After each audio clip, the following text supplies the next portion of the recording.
Assalamualaikum warahmatullahi wabarakatuh. Waalaikumsalam. Selamat pagi Sobat Brilian. Kalian tahu nggak nih hari ini bakalan ada apa?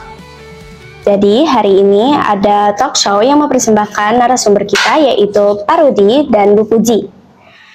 Jadi dalam pembahasan ini kami akan membahas tentang program-program yang ada di 45 Jakarta, yaitu program Zero Waste dan program pembatasan penggunaan handphone.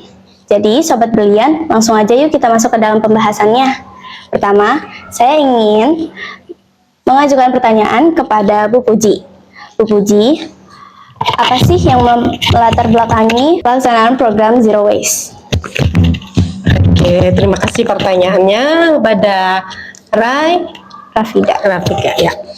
Nah, kita ketahui bahwa di SMP 45 Jakarta ini adalah banyak siswa ya dari kelas 7, kelas 8, dan kelas 9. Nah, dengan program Zero Sampah ini kita harapkan nih nanti dengan adanya banyak siswa itu kan pasti ya banyak sampah yang terkumpul. Iya, benar. Nah, di situ setiap harinya itu sampah-sampah banyak terkumpul, Nak. Jadi kasihan juga dengan para petugas kebersihan yang selalu membersihkan banyak tumpukan sampah.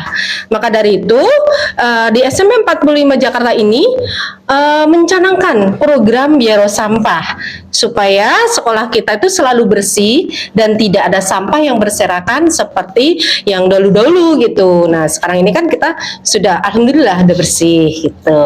Oh iya, berarti memang program ini mengajarkan para siswa-siswa yang ada di 45 untuk peduli kepada lingkungannya. Iya, peduli lingkungan untuk kebersihan lingkungan kita sendiri ya, Nak ya. Iya. Oke. Selanjutnya, mengapa program ini baru dilaksanakan pada semester genap? Oh iya, program ini kita laksanakan baru semester genap ini karena kita melihat dari sekolah-sekolah yang sebagai contoh ya, Nak, sekolah yang Zero Sampah. Ternyata sekolah tersebut bersih gitu. Sekolahnya bersih, lingkungannya bersih, dan anak-anak juga peduli pada lingkungan. Nah, di SMP 45 ini dilaksanakan Zero Sampah pada semester genap ini ya, karena itu kita akan mencanangkan ini supaya peduli sampah gitu anak-anaknya, supaya sekolah kita jadi bersih seperti sekolah yang pernah kita lihat di semester-semester lalu yang sudah mencanangkan, sudah menerapkan sekolah Zero Sampah itu. Jadi kita akan meniru gitulah supaya lingkungan kita jadi bersih seperti sekolah-sekolah lain.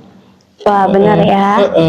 Berarti kalau misalnya 45 ingin menjadi lebih baik, bisa meniru dengan sekolah-sekolah lain ya, Bu? Iya, jadi kita lihat sekolah lain kok bisa bersih, kenapa kita tidak? Kita juga harus bisa dong peduli sampah, lingkungan kita bersih, dan lingkungan kita jadi sehat. Gitu. Wah, oke. Nah, selanjutnya apa yang menjadi tantangan dalam pelaksanaan program ini, Bu?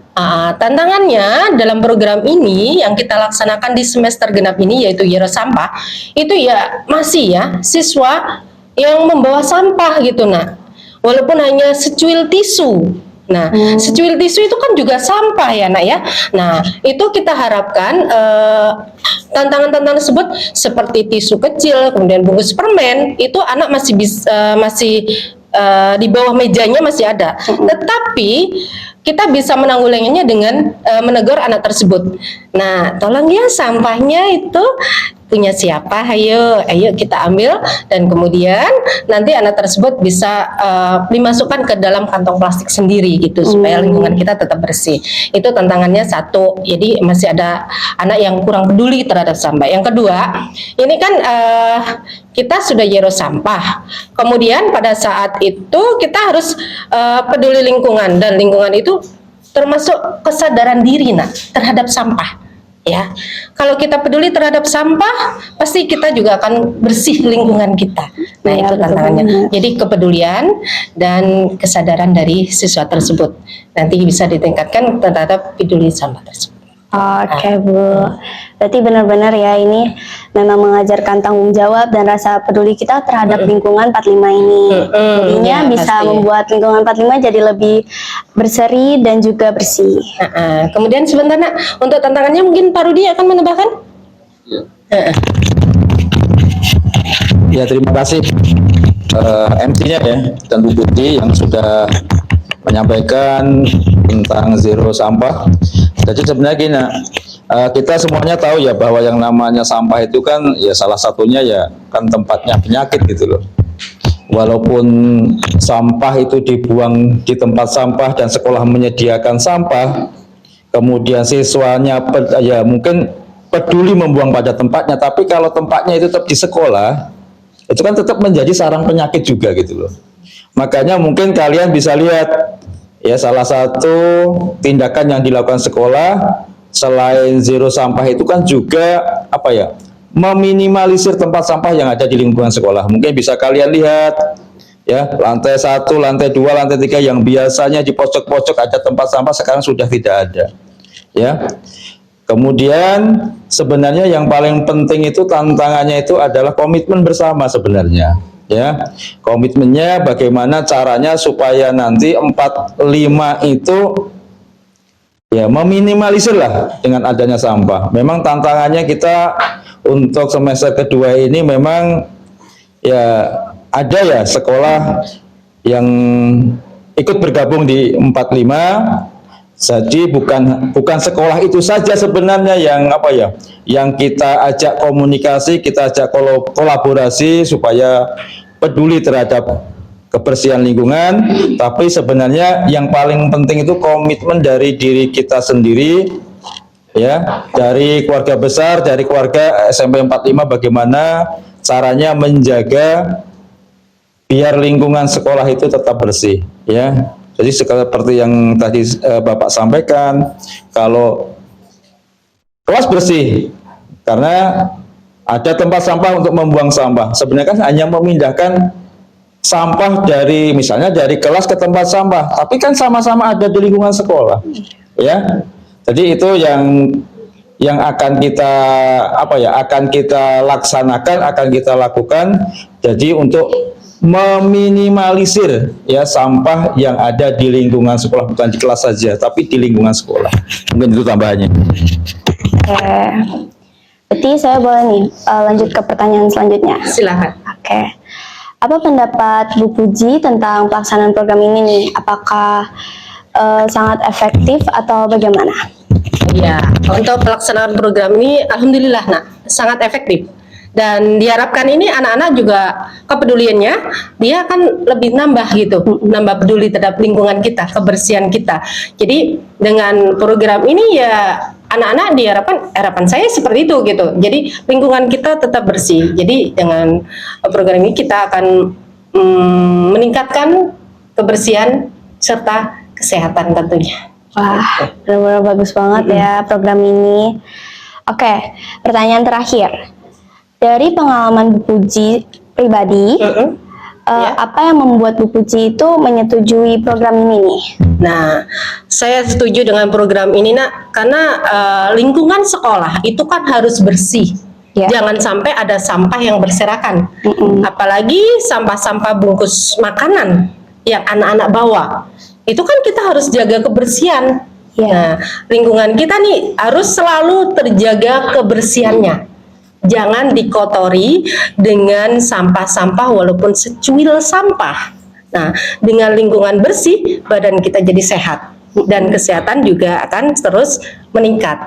Belajar pun akan lebih enak ya, lebih nyaman, tidak banyak nyamuk, bahkan tidak bau dengan sampah. Iya betul. Contohnya nih, kalau kita nggak peduli terhadap sampah lingkungan kita, ada yang bawa bekal makanan, ternyata ketinggalan. Wah, ya, itu kan bau terus pasti disemutin ya. Kita jadi nggak nyaman gitu. Maka dari itu kita dengan adanya Zero Sampah ini, anak-anak setiap hari kita harus ingatkan nih, ayo sampah, ayo tempat bekal kalian jangan sampai ketinggalan, ya kan, supaya tetap terjaga kebersihannya selama kita belajar di sekolah. Kita jadi nyaman, jadi enak, dan belajar pun akan berjalan dengan lancar gitu. Berarti selain membuat proses pembelajaran kita jadi lebih nyaman, ini juga bisa meminimalisir penyakit lah ya yang ada di lingkungan kita. Karena pastinya, misalnya nih, ada satu siswa yang makan es krim, bekas es krimnya malah ditaruh sembarangan, jadinya kesemutan dong, disemutin. Dan ini tambahan pula pada saat kita jajan ke kantin, nah diharapkan siswa itu selalu bawa tumbler ya, atau dengan tempat makan yang kalian bawa. Jadi pada saat kita jajan ke kantin itu nantinya tidak akan menambah sampah karena kita sudah bawa tempat minum, bawa tempat makan, ya kan? Tidak ada kertas atau bungkus-bungkus kayak yang kita larang ya, styrofoam ya. Itu kan tidak perlu lagi masuk ke tempat sampah. Apalagi sekarang ini nih, kalau saya bawa bungkus nasi, berarti saya tanggung jawab dong, bungkus nasi saya harus bawa pulang, ya kan? Nah, karena Euro sampah tersebut. Nah, jangan sampai nanti plastik atau bungkus nasi yang saya bawa, saya taruh dimanapun, itu tidak diperbolehkan. Jadi sampah yang saya bawa dari rumah, saya akan bawa kembali ke rumah. Dengan cara saya bawa kantong plastik kecil sendiri untuk dimasukkan di dalam tas, nanti masukin kembali. Jadi tidak ada sampah yang tertinggal, atau teman-teman itu harus semuanya juga membawa. Jadi sampah sendiri, tanggung jawab sendiri, tidak tanggung jawab orang lain. Nah itu, jadi kita tetap Euro sampah adalah akan kita lanjutkan terus nih. Jadi sampai nanti pun kita harus tetap sekolah kita Euro sampah. Baik. Berarti kalau misalnya kita bawa tempat bekal atau enggak tumbler, di rumah tinggal dicuci aja nih, nggak usah diapa-apain. Gitu. Oke, berarti aku mau lanjut nih mengajukan pertanyaan kepada Pak Rudi, tapi tentang program pembatasan penggunaan handphone. Jadi Pak Rudi, saya ingin bertanya tentang apakah ada suatu konflik yang menjadi terbuatnya program tersebut? Ya, terima kasih ya untuk MC-nya. Nanti kalau misalnya ada yang kurang nanti biar ditambahkan sama narasumber Bu Puji ya. Jadi gini nak, kita semua kita punya ya yang namanya indera lah, penglihat, pendengar, perasa, kemudian dan lain sebagainya. Jadi sebenarnya kalau program bijak HP ya itu dari apa yang kita dengar, apa yang kita lihat, apa yang kita rasakan dari HP itu terhadap siswa itu, itulah yang membuat kebijakan sekolah mengambil kebijakan untuk bijak HP. Karena gini nak, ternyata bukan hanya sekolah saja, jadi sekolah itu kan juga dapat informasi juga dari orang tua, dapat informasi juga dari sesama siswa, dapat informasi dari guru, ya tentang penggunaan HP siswa sebelum adanya kebijakan bijak HP. Ya, makanya dengan adanya kita lihat, kita dengar, kita rasa, kemudian sekolah apa ya mengevaluasi gitu loh tentang kebijakan lama yang masih memperbolehkan anak itu bawa HP. Oh ternyata rata-rata ada penurunan lah hasil belajar gitu loh. Akhirnya diambil kebijakan seperti itu, dan efek HP itu kan sebenarnya ya sangat luas lah. Ya ada beberapa teman kalian ya yang ibaratnya apa ya keluar dari SMP 45 gara-gara HP itu. Ya. Jadi itulah yang melatar belakangi kenapa kok sekolah mengambil kebijakan tentang bijak menggunakan HP. Baik. Ya. Berarti emang HP itu jika digunakan secara terus-menerus itu jadinya bahaya banget ya buat kita semua, apalagi anak-anak. Pastinya tuh HP mengeluarkan radiasi yang membuat mata kita tuh bisa jadi jelek lah ya intinya, bisa minus atau ada masalah mata lainnya. Ya pagi-pagi pun bisa bengkak itu mata kalau banyak HP. Untuk pertanyaan selanjutnya, menurut Bapak, apakah ada perkembangan signifikan yang terjadi pada program pembatasan penggunaan handphone? Ya, setelah dievaluasi ya setiap waktu ya. Kalau sekolah sih mengevaluasinya biasanya setiap minggu gitu loh. Dari hasil evaluasi itu ternyata ada perbaikan. Misalnya anak lebih fokus pada waktu belajar. Yang kedua, anak bisa sosialisasi ya dengan teman-temannya pada waktu istirahat. Ya. Kemudian yang ketiga, pada waktu kegiatan pembiasaan, misalnya kegiatan ibadah sholat misalnya, ya. Jadi anak-anak itu tidak fokus melihat HP, tapi fokus ibadahnya. Jadi itu beberapa, yang mungkin masih banyak lagi dampak signifikan dari bijak HP itu, ya. Jadi tetap kita evaluasi setiap saat agar kebijakan itu lebih baik lagi, ya, kemudian bisa lebih berdampak positif kepada khususnya kepada anak atau kepada siswa gitu loh, ya, itu. Juga ada kasus sih pas di kelas, misalnya ada guru lagi mengajar, itu pasti ada aja salah satu murid yang sibuk atau enggak asik sendiri main HP. Nah itu kan jadinya nggak fokus belajar ya, dan ilmunya juga makin menurun. Jadi mungkin memang program ini untuk kasus-kasus yang seperti itu. Baik, selanjutnya apa pendapat Pak Rudi tentang pelaksanaan program ini? Ya kalau pendapat Bapak, program ini dilanjutkan kan. Jadi sekolah sudah memfasilitasi ya fasilitas yang tempat HP berupa box HP-nya, kemudian ada kunci gemboknya, kemudian ada tempat lemari HP-nya gitu. Jadi kita harus apa ya? Yang kita ambil itu manfaatnya gitu loh, manfaatnya. Jadi manfaatnya itu tidak hanya kita rasakan pada saat ini, tapi juga yang akan datang gitu loh.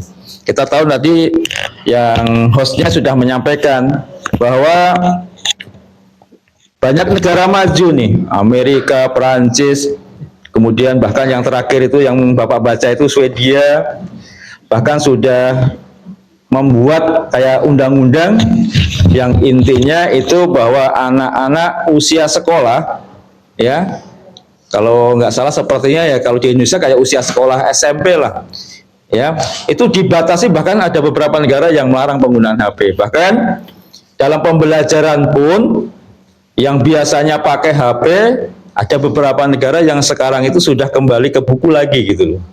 Ya. Jadi ternyata HP itu termasuk menurunkan minat baca buku. Ya. Ya, minat baca buku, literasi. Makanya anak-anak sekarang itu kan Bapak nilai ya, Bapak simpulkan itu literasi terhadap bacaan, terhadap bukunya itu kan sangat-sangat jauh berkurang. Ya.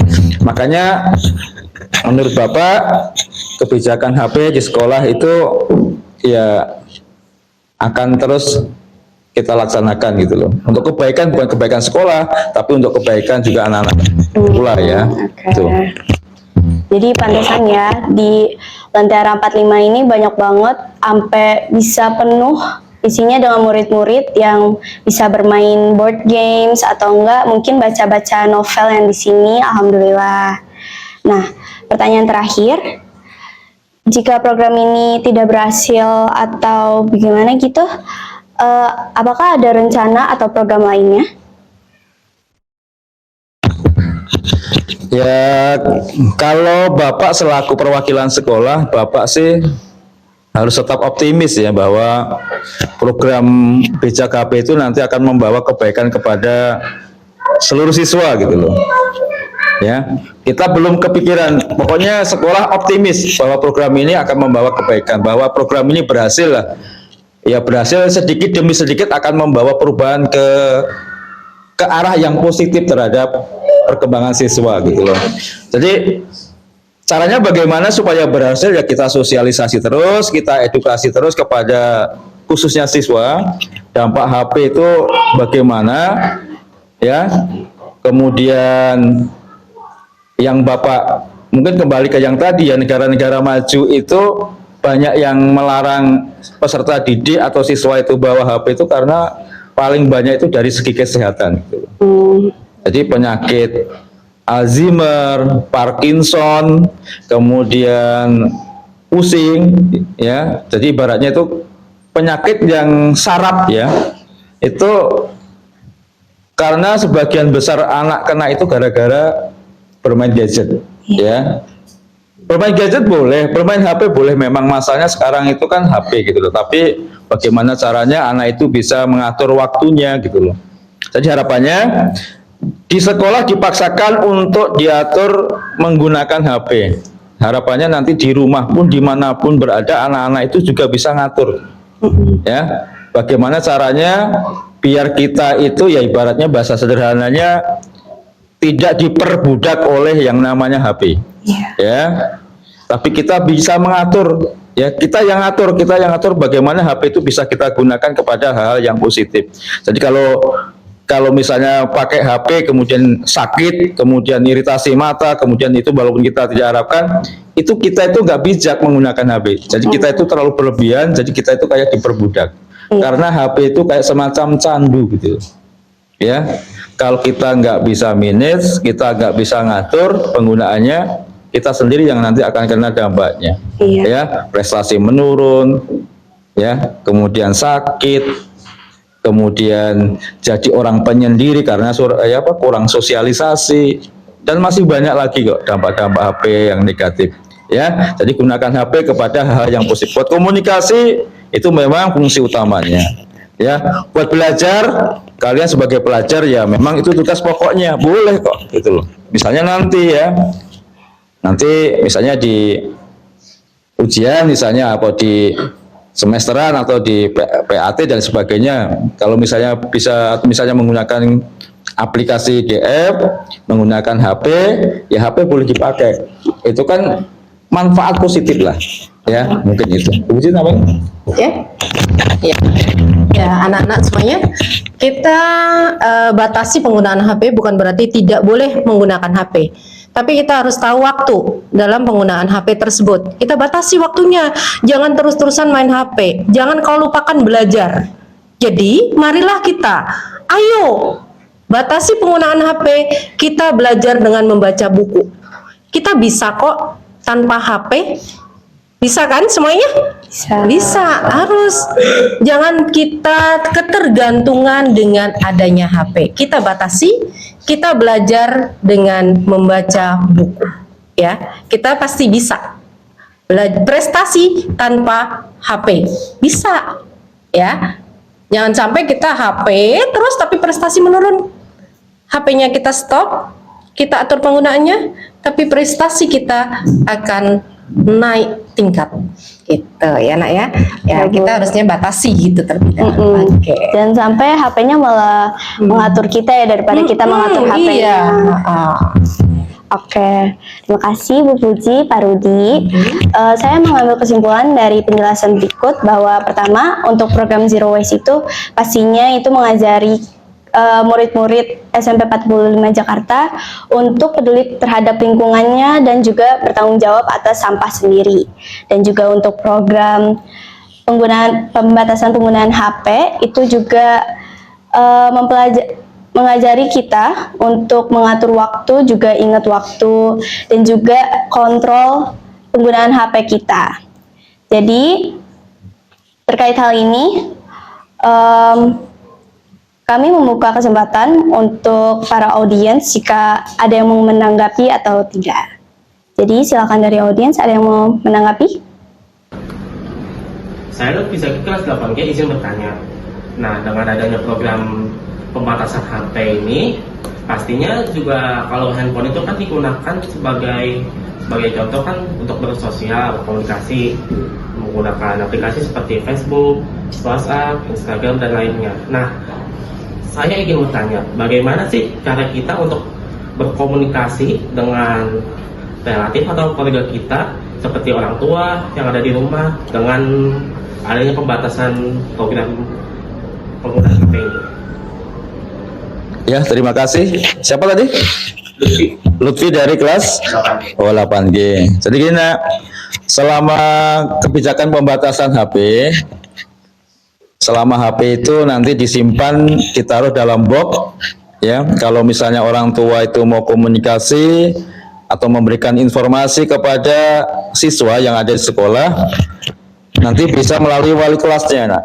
Ya, jadi kan di kelas itu kan ada grup kan, grup wali kelas, di situ kan ada grup siswa, ada grup orang tua. Jadi nanti kalau misalnya ada informasi yang ingin disampaikan penting ya, yang terkait dengan apa saja, itu nanti bisa melalui wali kelasnya. Misalnya, mohon maaf nih, wali kelasnya juga misalnya lagi sibuk, nggak bisa dihubungi, mungkin diantara kalian mungkin punya nomor beberapa guru lah gitu loh. Kalian juga bisa menghubungi guru atau orang tua bisa menghubungi guru yang nomornya itu punya gitu loh. Ya, mungkin kalian yang kelas 8, mungkin kelas 7 kan pasti punya nomor wali kelas di kelas 7 gitu loh. Ya, jadi yang utama wali kelasnya dulu, wali kelas dulu yang saat ini. Ya, misalnya kalau nggak bisa dihubungi, baru guru yang lainnya. Atau misalnya kalau kepepetnya semua nggak bisa dihubungi, silahkan orang tuanya datang ke sekolah. Ya, izin kepada security-nya, nanti dititipkan atau mungkin langsung ke guru piket, nanti informasi itu nanti akan disampaikan kepada siswanya. Jadi caranya begitu. Ya. Bapak, bertanya saya Bapak dari kelas 8D. Nah, jadi kan setiap hari Rabu itu ada Rabu bersih. Nah, pasti di kelas ada sampah. Sampah itu dibuangnya kemana ya Pak, Bu? Makasih. Oke, terima kasih pertanyaannya Ririn ya. Untuk kegiatan Rabu bersih, tentunya setiap kelas itu bersih-bersih ya. Semua kelas bersih-bersih, pasti ya ada sampah yang terkumpul. Nah, dengan adanya sampah terkumpul ini, kamu kumpulkan semuanya. Nanti kalau sudah terkumpul, setiap kelas setelah menyapu bersih kelasnya, itu sampahnya dibuang ke tempat pembuangan akhir. Ya, atau TPA ya, kita kenal TPA di pojok sana tuh, di sekolah kita ada tempat pembuangan akhir sampah. Itu kalian kumpulin terlebih dahulu sampah-sampahnya ya.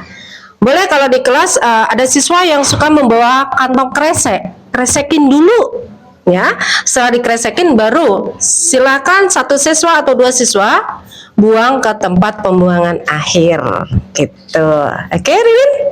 Oke, tambahan dari Pak Rudi? Ya, tambahan ya, yang pertanyaan Ririn tadi, memang di awal sekolah memfasilitasi trash bag ya untuk sampah ya, kantong sampah ya. Terus kan kegiatannya itu, program itu kan dievaluasi terus gitu loh, ya. Jadi penggunaan trash bag itu kan juga sebenarnya hanya memindahkan sampah dari satu tempat ke tempat lain gitu loh. Jadi gini, yang namanya program Zero Sampah itu memang kendalanya, ya memang ada kendalanya gitu loh. Jadi mengutip apa yang disampaikan oleh Bapak Kepala Sekolah, bahwa sebenarnya kalau memang untuk dizerokan, dinolkan sampah itu memang sangat-sangat susah dan mungkin mustahil gitu. Ya, jadi meminimalisir ya sampah yang ada di sekolah. Ya, jadi tadi Bu Puji sudah sampaikan bahwa mungkin kalau Rabu bersih itu, mungkin kalau semuanya peduli, setiap hari sampah dibuang, setiap hari sampah dibawa pulang, itu kan pasti kotorannya itu paling cuma debu kan ya, debu kan. Jadi debu itu nggak terlalu banyak gitu loh, ya nggak banyak lah. Jadi debu itu atau sampah debu yang ada di kelas itu disapu, dibersihkan, kemudian nanti dibuang seperti yang tadi Bu Puji sampaikan di tempat pembuangan akhir yang ada di pojok ya, lantai 1 ya. Tuh, yang tugas siapa? Ya jangan anak itu saja gitu loh. Jadi tugasnya secara bergantian. Jadi Bapak juga ada informasi juga, ada beberapa kelas yang punya inisiatif setiap hari gantian tuh.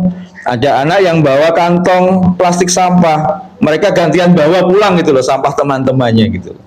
Ya mungkin nanti itu juga bisa adopsi ya mana baiknya. Mungkin itu tambahannya.